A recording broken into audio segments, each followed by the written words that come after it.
السلام علیکم ورحمۃ اللہ وبرکاتہ. نحمده ونصلي على رسوله الكريم اما بعد فاعوذ بالله من الشیطان الرجیم. بسم اللہ الرحمن الرحیم.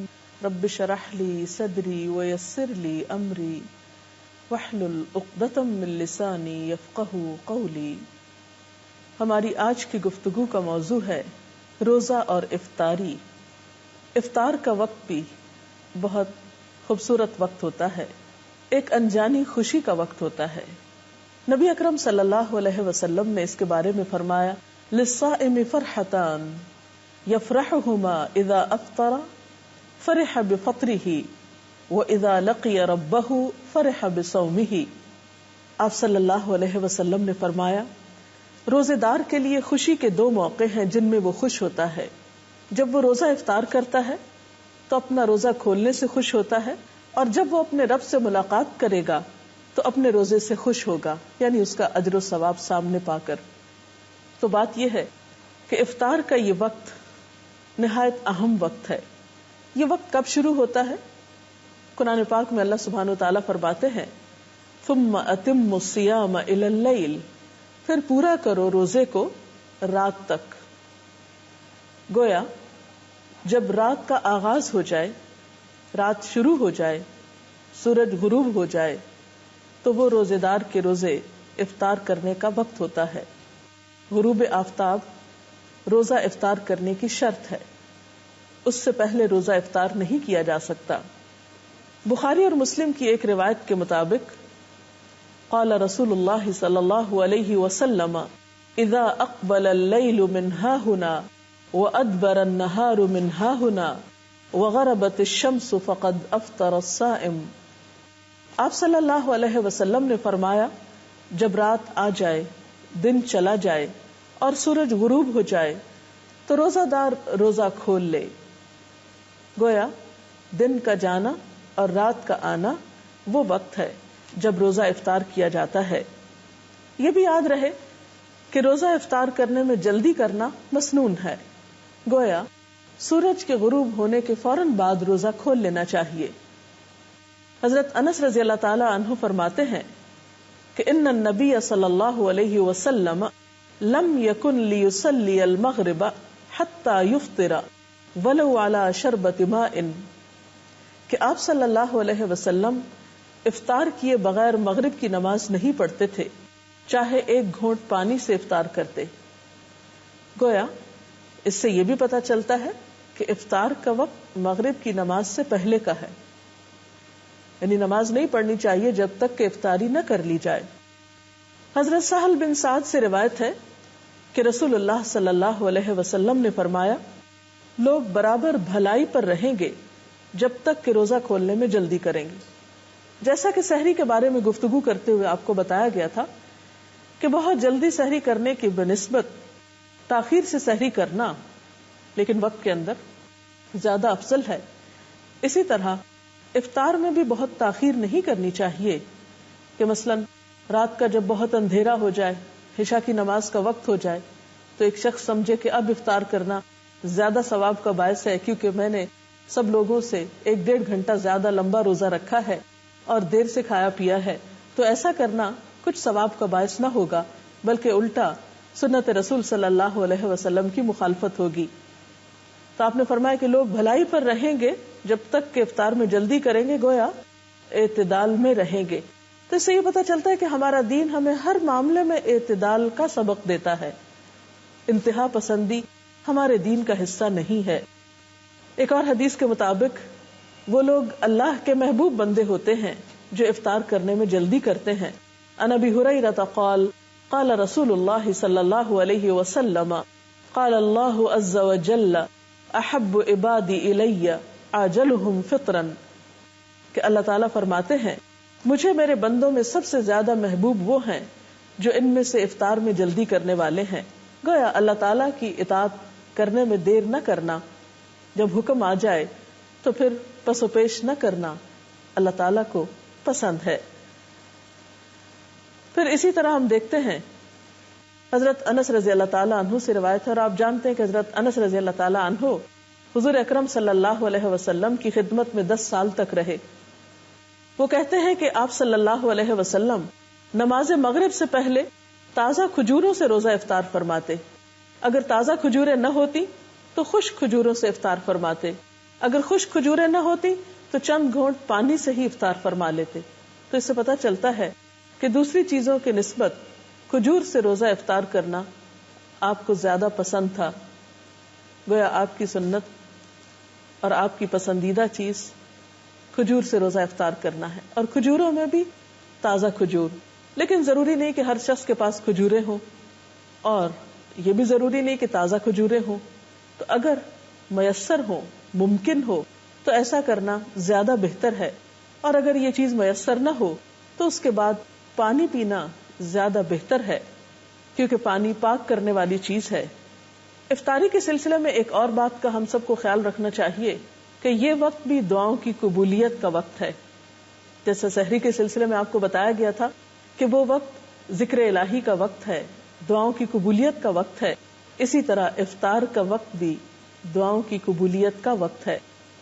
اس سلسلے میں ہم دیکھتے ہیں کہ آپ صلی اللہ علیہ وسلم نے فرمایا ثلاث دعوات لا ترد دعوت الوالد ودعوت الصائم ودعوت المسافر، کہ 3 آدمیوں کی دعا رد نہیں کی جاتی: باپ کی دعا، روزہ دار کی دعا اور مسافر کی دعا.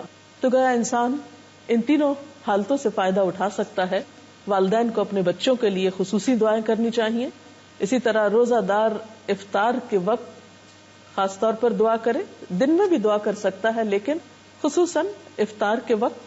اور اسی طرح مسافر بھی عام دنوں کی نسبت سفر کی حالت میں اللہ تعالیٰ کے زیادہ قریب ہوتا ہے، اس لیے اس کو اس موقع سے بھی فائدہ اٹھانا چاہیے. افطاری کے لیے آپ صلی اللہ علیہ وسلم نے خود بھی دعا سکھائی ہے. عن ابن عمر قال كان النبي صلی اللہ علیہ وسلم اذا افطر قال ذهب الظمأ وابتلت العروق وثبت الاجر ان شاء اللہ، جس کا ترجمہ ہے پیاس ختم ہو گئی، رگیں تر ہو گئیں اور روزے کا ثواب پکا ہو گیا انشاء اللہ. اسی طرح افطار کی کچھ اور دعائیں بھی آپ نے سکھائیں. حضرت معاذ بن زہرہ سے روایت ہے کہ نبی صلی اللہ علیہ وسلم جب روزہ افطار کرتے تو فرماتے اللہم لک صمت وعلی رزقک افطرت. اس کا ترجمہ ہے اے اللہ، تیرے ہی لیے میں نے روزہ رکھا اور تیرے ہی رزق پر میں نے افطار کیا. جیسا کہ آپ جانتے ہیں کہ افطار کرنا اور افطار میں جلدی کرنا بابرکت ہے، اسی طرح افطاری کے وقت بھی دوسروں کی غم گساری اور دوسروں کی دلجوئی اور دوسروں کے حقوق کا لحاظ رکھنا بہت ضروری ہے. اسی لیے ہم دیکھتے ہیں کہ نبی اکرم صلی اللہ علیہ وسلم نے روزے دار کے روزے کو افطار کرانے کی بھی ترغیب دلائی ہے. حدیث میں آتا ہے کہ جس نے روزہ دار کو روزہ افطار کرایا اسے بھی اتنا ہی اجر ملے گا جتنا اجر روزہ دار کے لیے ہوگا، اور روزہ دار کے اجر سے کوئی چیز کم نہ کی جائے گی. تو اس سے پتہ چلتا ہے کہ اگر ایک انسان دوسروں کے روزے افطار کرانے کا اہتمام کرتا ہے تو وہ ایک بہت بڑے اجر کو سمیٹتا ہے. اور اس میں بھی پھر بات یہ ہے کہ کس چیز سے کسی کا روزہ افطار کرایا جائے. کیا اس کے لیے ضروری ہے کہ ایک بہت بڑی افطار پارٹی کا ہی اہتمام کیا جائے، یا ایک دیگ ہی پکائی جائے، یا کوئی خاص قسم کا اہتمام ہو؟ نہیں، یہ ثواب ہر وہ شخص پا سکتا ہے کہ جو لسی کا ایک گھونٹ یا ایک کھجور یا پانی کا ایک گھونٹ پلا کر ہی کسی کا روزہ افطار کراتا ہے، اس کو بھی یہ سارا اجر و ثواب حاصل ہوتا ہے. اب آپ دیکھیے کہ روزہ افطار کرانے والے نے تو یہ اجر پا لیا، لیکن جو شخص روزہ افطار کر رہا ہے اسے جواب میں کیا رویہ اختیار کرنا چاہیے؟ اسے بھی ایک ادب اور اخلاق سکھایا گیا کہ وہ افطار کرانے والے کے لیے دعا کرے، اور وہ دعا بھی آپ صلی اللہ علیہ وسلم نے خود سکھا دی. ان انس قال كان رسول الله صلی اللہ علیہ وسلم اذا افطر عند قوم قال افطر عندكم الصائمون واكل طعامكم الابرار وتنزلت عليكم الملائکہ. حضرت انس روایت کرتے ہیں کہ نبی صلی اللہ علیہ وسلم جب کسی کے ہاں روزہ افطار فرماتے تو ان کو یہ دعا دیا کرتے تھے افطر عندكم الصائمون واكل طعامكم الابرار وتنزلت عليكم الملائکہ، جس کا ترجمہ ہے روزہ دار تمہارے ہاں روزہ افطار کرتے رہیں، نیک لوگ تمہارا کھانا کھاتے رہیں، اور فرشتے تمہارے ہاں نازل ہوتے رہیں. تو گویا اس سے یہ پتا چلتا ہے کہ اس موقع پر دوسرے کا دل خوش کرنا اور اس کے لیے اچھی اچھی دعائیں کرنا ایک بہترین عمل ہے. تو آج کی گفتگو کا خلاصہ یہ ہے کہ روزہ مکمل کر کے افطار کرنا چاہیے. افطار میں جلدی کرنی چاہیے. افطار کے لیے افضل چیز کھجور اور پانی ہے. افطاری کے وقت دعائیں کرنی چاہیے اور مسنون دعا یاد کر لینی چاہیے. اگر یاد نہ ہو تو لکھی ہوئی سامنے رکھ کر پڑھ لینی چاہیے. اسی طرح دوسروں کا روزہ افطار کرانے کا بھی اہتمام کرنا چاہیے، لیکن اس معاملے میں بھی اعتدال کی ضرورت ہے.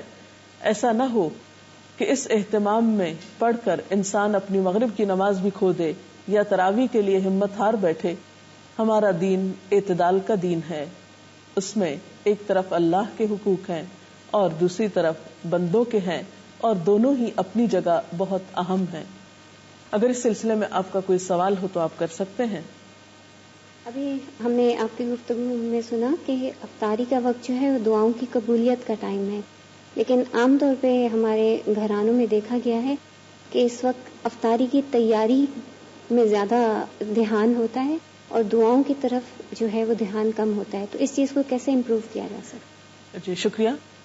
افطار کا وقت سحری کے وقت کی طرح ایک بہت بہترین وقت ہوتا ہے، دعاؤں کی قبولیت کا وقت ہوتا ہے.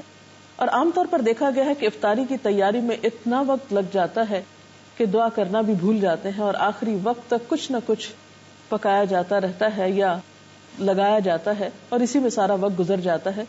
اس سلسلے میں بات یہ کہ ایک تو اوور ایٹنگ روزے کے سارے مقصد کو ختم کر دیتی ہے.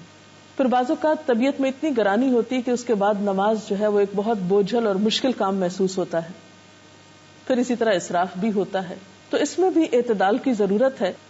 انسان افطاری کی تیاری میں اگر جلدی کرے اور آخری وقت یعنی روزہ افطار کرنے سے پہلے کے کچھ لمحات جو ہیں وہ تمام کاموں کو چھوڑ کر خصوصی طور پر دعائیں کرنے میں گزارے تو یہ ایک بہت بہترین عمل ہوگا. ہم میں سے ہر شخص محتاج ہے، ہر شخص کسی نہ کسی مشکل کا شکار ہے. ہم بعض اوقات دوسروں سے کہتے ہیں کہ آپ ہمارے لیے دعا کریں، وہ بھی ایک اچھی بات ہے، کروا سکتے ہیں دوسروں سے دعا. لیکن جب ہمارے اپنے پاس ایک وقت ہوتا ہے دعا کرنے کا، ہمیں اللہ تعالیٰ خود موقع دے رہے ہیں، اور انسان خود اپنے لیے جیسی دعا کر سکتا ہے سنجیدگی کے ساتھ، اخلاص کے ساتھ، آہوزاری کے ساتھ، وہ کوئی دوسرا کیسے کر سکتا ہے.